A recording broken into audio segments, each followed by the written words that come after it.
How to zoom in Davinci Resolve. So here I have a video that I'm gonna be showing this tutorial on. Let's say I want to zoom in into this part right here. Now if I'm doing a video where someone's face is in the video or something and they want to zoom into their face, I'll just let the video play, just cut here, and then just zoom in and maybe and then just do that. Now that's really quick. Now let's actually zoom in with the video. So for example, this is how I'm gonna do that. I'm just gonna, let's say this part of the video is normal and here I'm just gonna start zooming out. So what I'm gonna do is I'm gonna go to the transform section. I'm gonna click this button right here.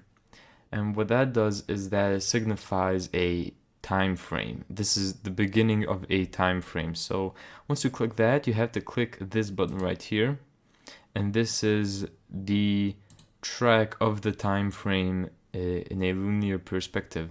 Let's do that, and let's say for example here you want to be fully zoomed in. By the time you get to this point, you want to be fully zoomed in. So what you want to do is press this same dot again, and then you want to zoom in. So now as we play the video, it is gonna gradually zoom in from here to here.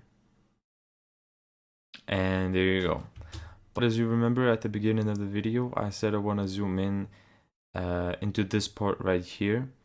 So what I'm gonna do is I'm gonna go at the exact same place where the first time frame, where the time frame started. I'm gonna click another button. I'm gonna go the other one. I'm gonna click the button again, but now I'm gonna go there. So now it's gonna gradually zoom into here. And there you go. That's how to zoom in Davinci Resolve. Thank you so much for watching this video. If you found this tutorial helpful, make sure to give it a thumbs up and subscribe. And as always, see you in the next video.